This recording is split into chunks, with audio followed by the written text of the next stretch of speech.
श्री संतोषी माता व्रत की कथा। एक बुढ़िया थी, उसके 7 बेटे थे।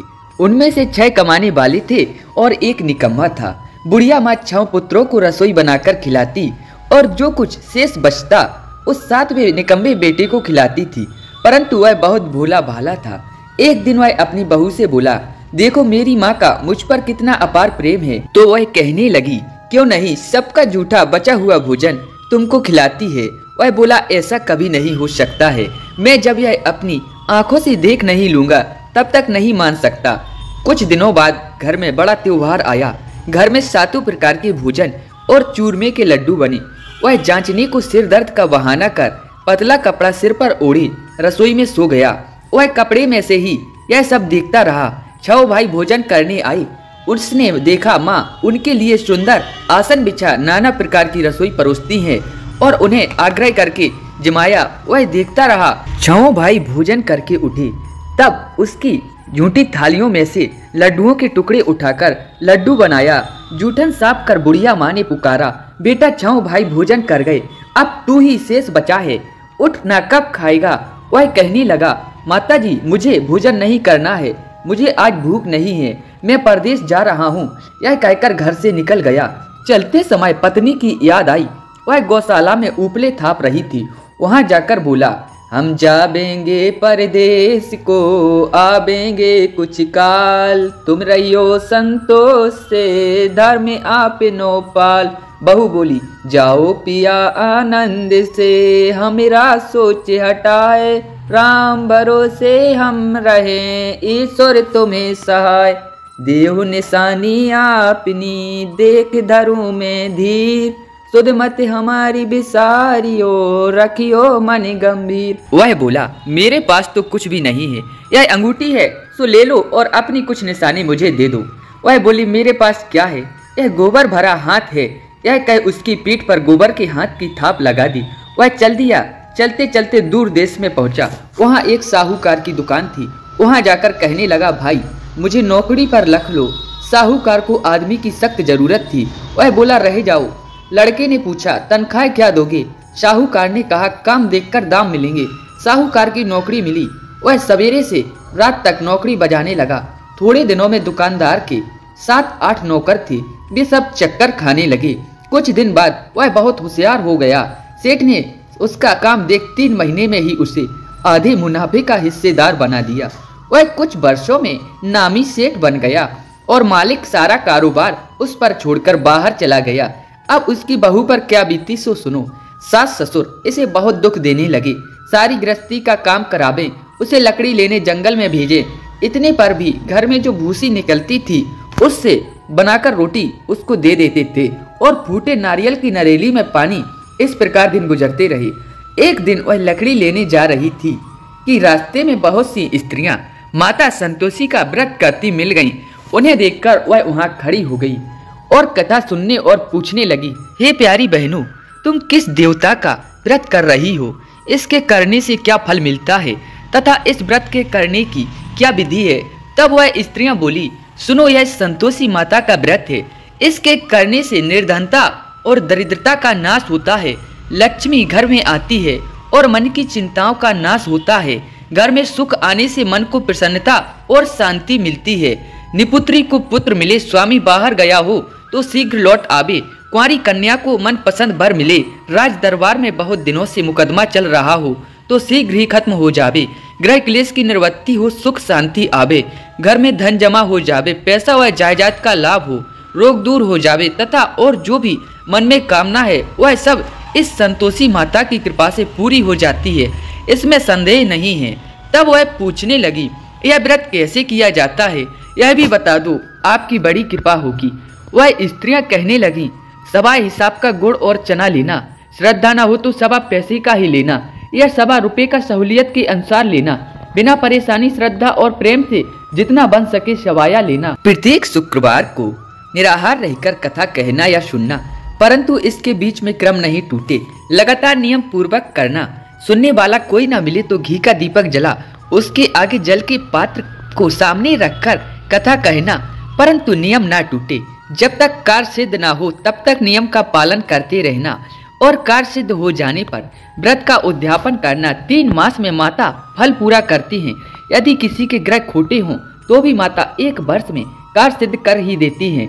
फल सिद्धि होने पर उद्यापन करना चाहिए, बीच में उचित नहीं है। उद्यापन 2.5 किलो आटे का भोजन तथा इसी परिणाम से खीर और चने का साग करना। 8 लड़कों को भोजन कराना। जहाँ तक हो सके देवर जेठ भाई बंधु के हों और कुटुंब के ना मिलें तो रिश्तेदारों और पड़ोसियों के लड़कों को भोजन कराना। उन्हें भोजन कराकर यथाशक्ति कुछ वस्तु दें, पैसा रुपया ना दें। उस दिन घर के बाहर कोई भी खटाई ना खाने पावे। यह सब सुन करके बुढ़िया के लड़के की बहू वहाँ से चल दी।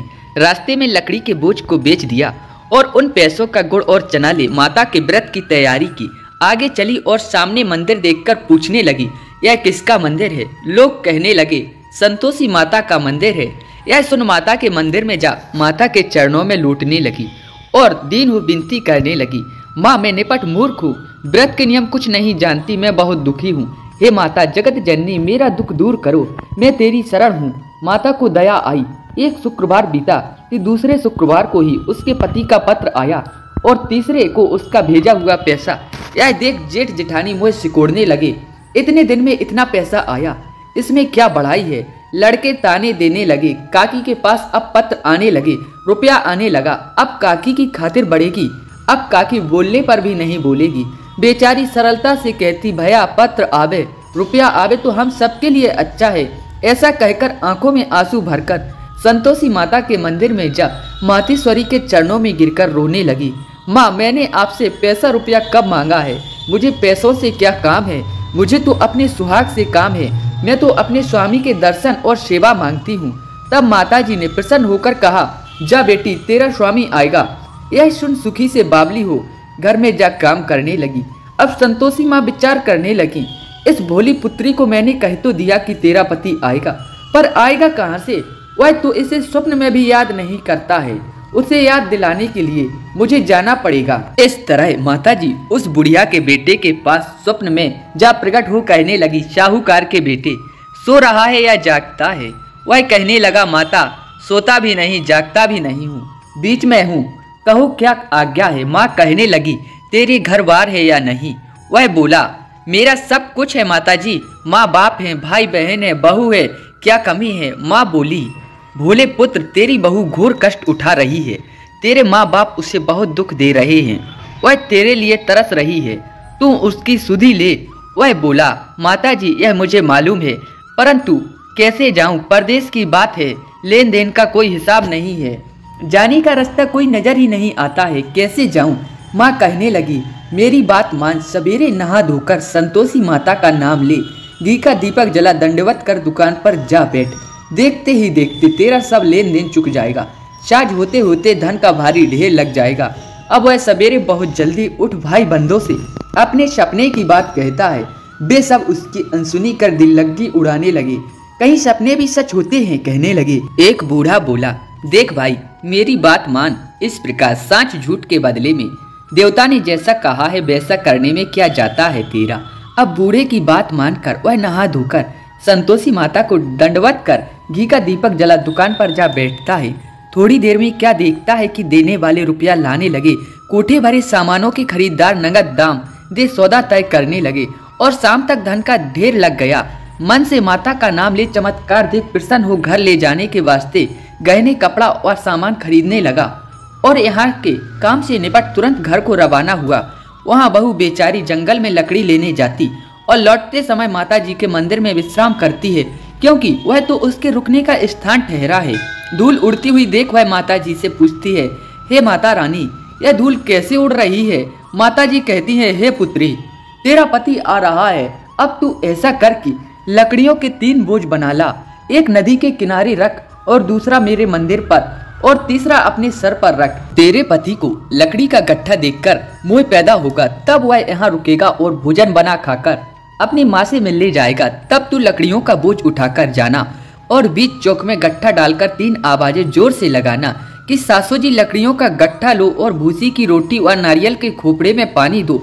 आज कौन मेहमान आया है, आज कौन मेहमान आया है? बहुत अच्छा माता जी, बहुत अच्छा। ऐसा कहकर वह प्रसन्न हो लकड़ियों के 3 गट्ठा ले आई और एक नदी पर एक माता जी के मंदिर पर रखा।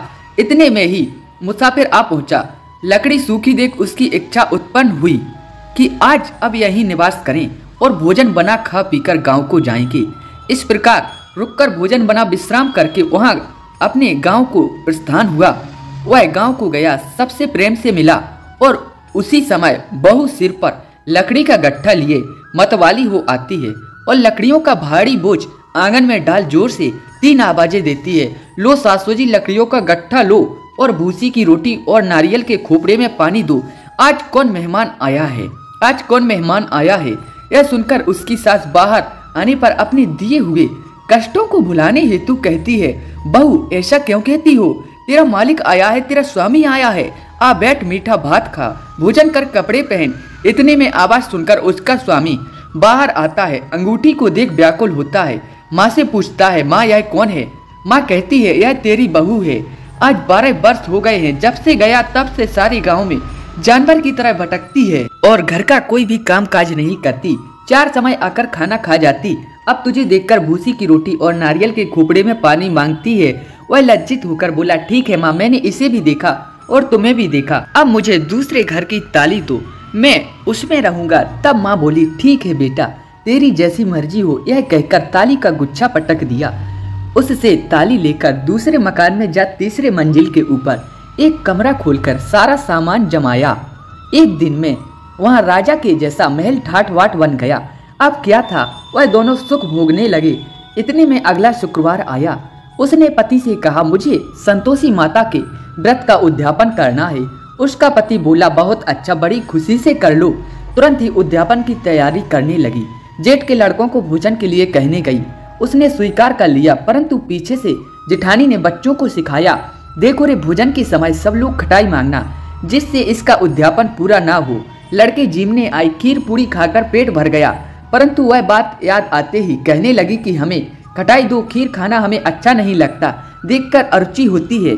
यह सुन बहू कहने लगी कि खटाई किसी को नहीं दी जाएगी, यह संतोषी माता का प्रसाद है। लड़के उठ खड़े हुए और बोले, नहीं तो पैसे दो। बोली बहू कुछ जानती नहीं थी। उन्हें पैसे दे दिए। लड़के उसी समय हट करके इमली लेकर खाने लगे। यह देख बहू पर माताजी ने कोप किया। राजा के दूत उसके पति को पकड़कर ले गए। बहू को यह बात सहन नहीं हुई।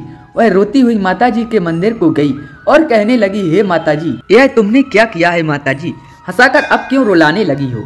माता बोली, पुत्री, तेने अपमान कर मेरा व्रत भंग किया, इतनी जल्दी सब बातें भुलाती। वह बोली, अब भूलना होगी माँ, अब यही बताओ वे वापिस कैसे आवेंगे। माँ बोली, जा पुत्री, तेरा पति तुझे रास्ते में आता मिलेगा। वह निकली तो मार्ग में उसका पति आता मिला। वह पूछती है, तुम कहाँ गए थे।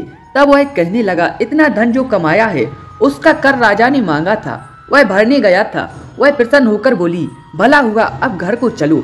घर गए तो कुछ दिन बाद ही शुक्रवार आया और उसने उद्यापन किया। वह फिर जेठ के लड़कों को भोजन की कहने गई। जेठानी ने लड़कों को सिखा दिया कि तुम सब भाई पहले की तरह खटाई मांगना। लड़के भोजन के समय कहने लगे, हमें खीर नहीं, भातीजी बिगड़ता है, कुछ खटाई खाने को दो। वह बोली, खटाई खाने को नहीं मिलेगी। तब वह ब्राह्मण तथा पड़ोसियों के लड़कों को लाकर भोजन कराकर उन्हें दक्षिणा में एक एक फल दिया। संतोषी माता प्रसन्न हुई। 90 मास में उसके चंद्रमा के समान सुंदर पुत्र हुआ। वह पुत्र को लेकर प्रतिदिन माता जी के मंदिर को जाने लगी। माँ ने सोचा कि यह रोज आती है मेरे यहाँ, आज मैं इसके घर चलूं। यह विचार कर माता ने भयानक रूप बनाया। गुड़ चने से सना मुख, ऊपर से सूंड के समान होंठ, उस पर मक्खियां भिनभिना रही थीं। देहरी पर पांव रखते ही उसकी सास चिल्लाई, देखो रे देखो, कोई चुड़ैल आ रही है, लड़को इसे भगाओ, नहीं तो यह किसी को खा जाएगी। लड़के उठकर भागने लगे, चिल्लाकर खिड़की बंद करने लगे। बहू रोशनदान में से देख रही थी।